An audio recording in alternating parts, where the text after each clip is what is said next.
Good day everyone, it's me Ange, mom of two. Samahan niyo ako today sharing little moments in my life. Today is Easter Sunday and nandito kami ngayon sa Tagaytay para mag-lunch dito sa Ridge Park Kainan sa Kubo. This is our second time eating here and napansin kong mas gumanda yung restaurant nila. Pinili namin yung open table para meron kaming view sa Taal. Maganda din talaga dito sa Ridge Park Kainan sa Kubo dahil sobrang organized nila at very maasikaso ang kanilang mga staff. Ito ang view namin from our table. After namin mag-order, may waiting time kami na 30 to 40 minutes bago ma-serve yung food. Medyo matagal yung serving time ng food, pero siguro dahil na rin sa dami ng tao at weekends.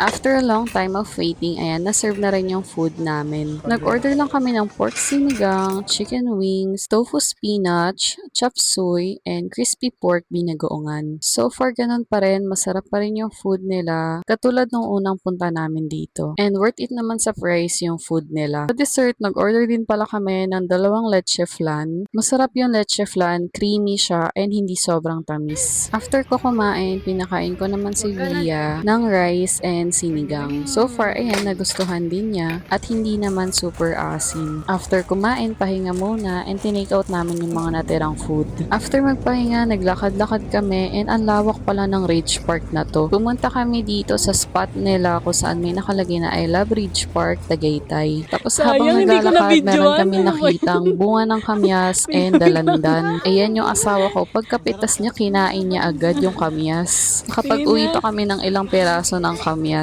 And ang sarap-sarap kahit sobrang asin. Ano yan, kamyas? After kumain ng lunch, dito naman kami sa Calle Cafe by Don Gabriel. Dito lang din sa Tagaytay. Nag-coffee and cakes lang kami. So far yung cake masarap siya, but yung coffee sobrang pait para sa akin. Hindi ko na malasahan yung flavor ng coffee ko. Yun lang, see you on my next vlog.